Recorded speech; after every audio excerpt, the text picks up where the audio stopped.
त्यांचा मागच्या जन्मीचा होता, कारण त्या मागच्या जन्मी अप्सरा होत्या. अपराध मी तुम्हाला निश्चितच पुढे सांगतो, पण कोणत्या आता सांग. मग या विश्वाच्या ठाई ज्यावेळी महंत ऋषीमुनी भक्ती करत होते आणि त्यांच्या भक्तीत खंड मांडण्यासाठी या अप्सरा तत्पर ठरल्या. आणि याच प्रकारे तुमचं सुद्धा तत्व एकाप्रमाणे एका दिवशी भ्रष्ट होईल आणि तो देव करेल असा शाप त्यांना ऋषीमुनींनी दिला होता. आणि त्या शापाची पूर्तता मी या युगात केली आणि म्हणून गोपिकांची वस्त्र मी झाडावर टांगून ठेवली. मिळालं प्रश्नाचं उत्तर अयोग्य बोलण्यासाठी आलो. अर्धवट ज्ञानाला फिरणारा मी असा बोललेला नाही, तू अर्धवट ज्ञान घेणार आहे. तुझ्या मुखातून बोलू नको. मी तुला बोललेलो नाही, तू अर्धवट ज्ञान घेणार आहे. फक्त कोणत्या वृक्षावर ठेवली होती? पूर्ण ज्ञान घेऊन आलास म्हणून तुला मी बोललेलो आहे. कोणत्या वृक्षावर ठेवली होती?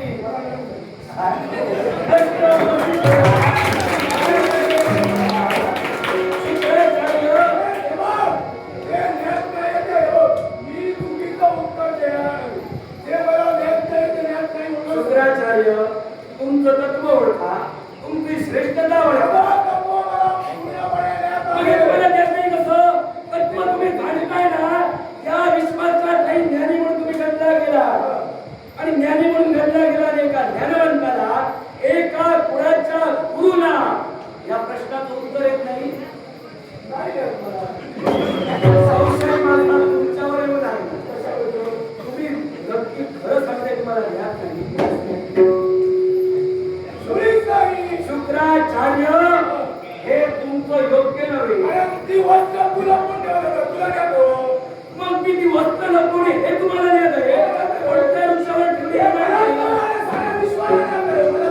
मग ते कोणत्या वृक्षावर ठेवली आहे विश्वाला देत आहे, तुम्हाला देत नाही. तू सांग, तू वृक्षाला लपवून ठेवतो.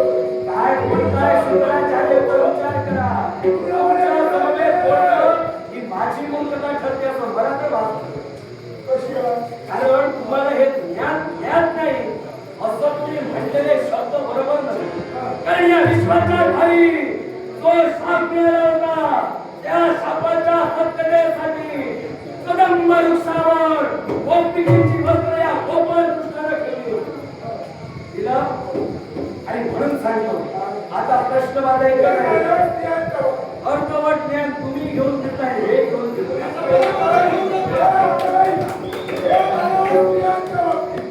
आता दुसरा माझा प्रश्न, तू म्हणतोय हे माझे धनुपूर सम्राट साऱ्या तुझ्या भक्तांचा छळ करतोय. मग तू तुझ्या भक्ताच्या बाबतीत देखील कपट केलं होतं. कोणता तुझा भक्त तुला देत नाही. तुम्ही मुद्दा तुझा भक्त आहे, धनुपूरला उत्पन्न राजे करतो.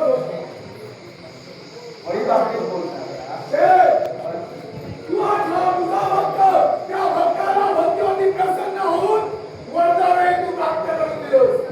एवढंच नव्हे, तुला आठवा म्हणून पुढे सांगतोय. एवढंच नव्हे तर ते वरदान दिलेलं पुनश्च घेतलं सुद्धा. मुद्दा तुम्ही उपस्थित केला, पूर्ण मुद्दा विस्तृतपणे सांगा. आता पुण्यात तुला मी ठेवणार नाही, कारण शंका तुला हा एक दानवच होता. भक्ती कोणाची केलेली आहे? त्याला वरदान काय दिलं? तुम्ही मुद्दा पूर्ण उपस्थित करा. पुन्हा सांगितलं, भक्ती तुझी केली, तुझा भक्त. तुम्ही मुद्दा पूर्ण उपस्थित करा म्हणतोय. तुम्ही ज्या मार्गाने जाताय ना, त्या मार्गाने योग्य प्रकारे तुम्हाला नेतो.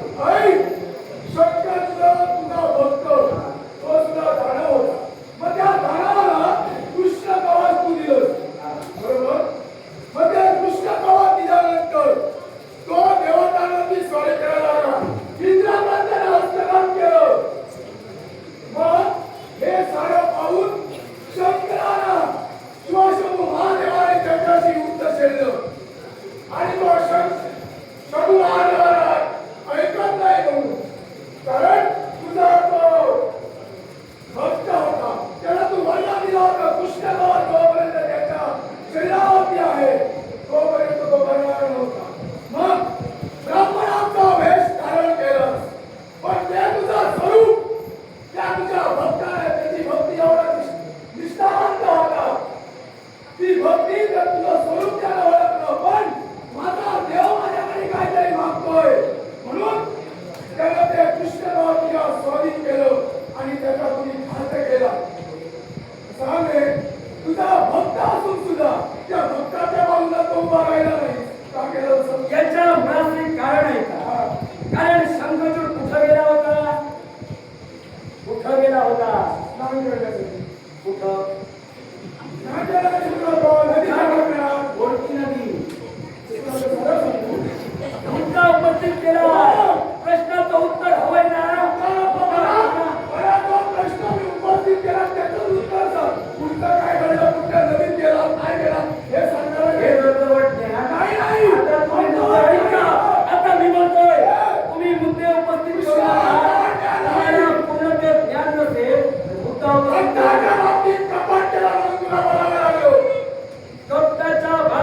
मग विश्वस्ती राहण्यासाठी मला करावं लागलं हे आपल्याला कळत नाही का? कळतंय. मग कळतंय तर मुद्दा उपस्थित काय केला? केलंय का त्याची साई? केला. भक्त तुझा होता. भक्त शंकराचार्याचा युद्धात आला होता. तुला मध्यवर्ती गाव त्याचा कृष्ण गावच्या काही आवश्यकता नव्हती. तुझा होतास. मग का पुन्हा म्हणलास? एकाच गोष्टीसाठी विश्वाच्या स्थैर्यासाठी भक्ती केली. भक्तीवर देव प्रसन्न झाला आणि मी त्याला दिलं सुद्धा आणि ते विश्वाच्या स्थैर्यासाठी मला घ्यावं लागलं. कारण शंकरांना सहाय्य करणं हे माझं कर्तव्य होय. कारण ज्याच्या बाजूने याची निर्मिती झाली त्यांना सुद्धा सहकार्याने माझं हे कर्तव्य शंकराचार्य आणि माझे देव आहे. माझे गुरु आहे. इथे विचारलं होतं. सांगतोय. सांगायची गरज नाही, एवढा अज्ञान नाहीये मी. मी तुला देव आहे. पुढे माझ्या बाबा तू शब्दात निघाला नाही अजून तू अज्ञान आहेस म्हणून. मग सांगण्याची सुद्धा गरज नव्हती.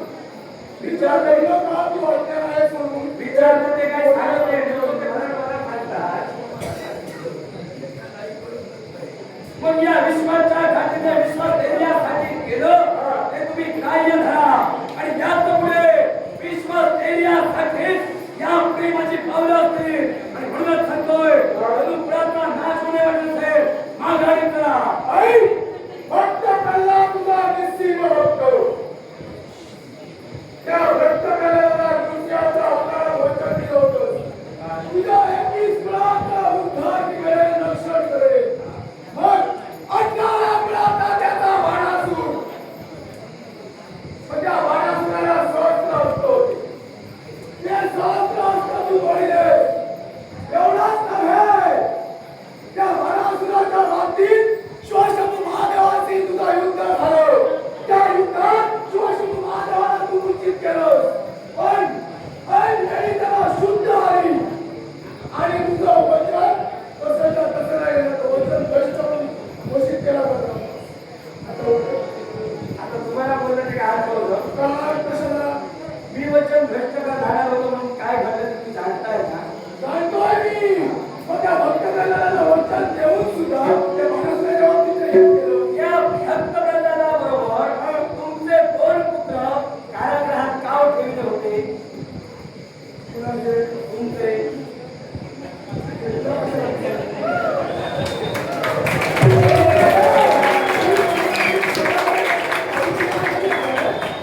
काढून घेतले.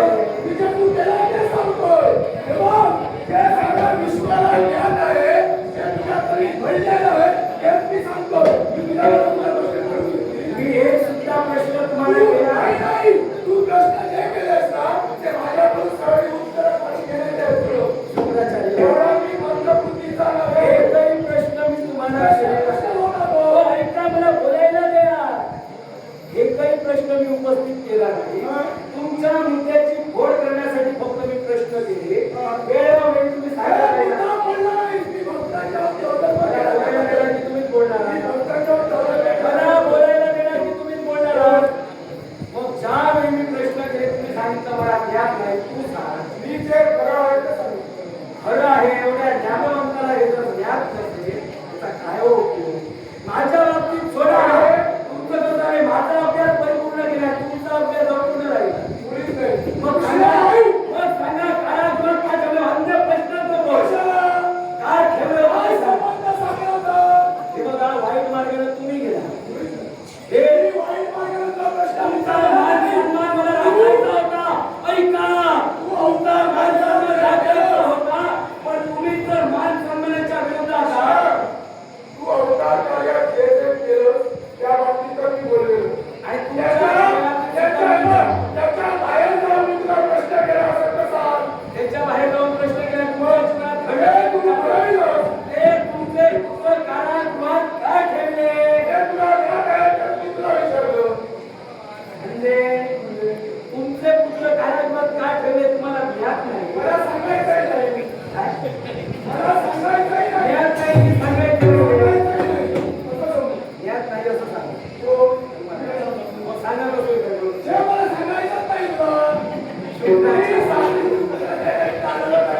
का ठेवले होते तुमचे पुत्र?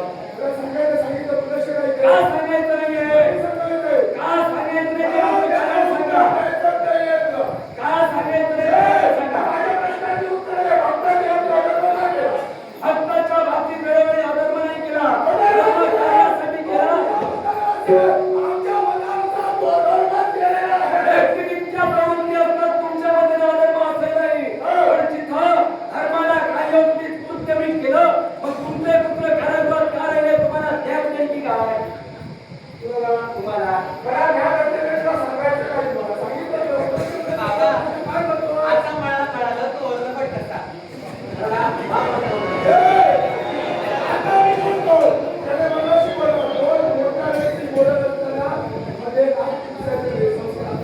मी माझ्या मित्राला बोलले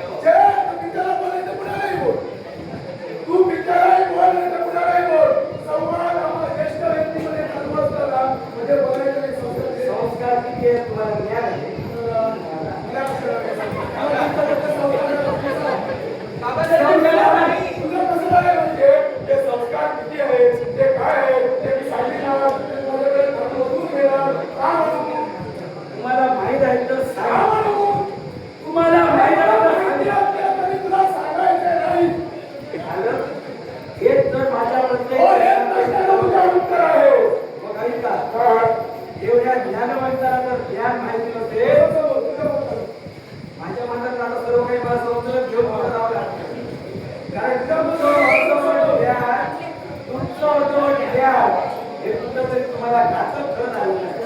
तुम्हाला सांगा, विचारले दोन प्रश्नांची उत्तर द्या.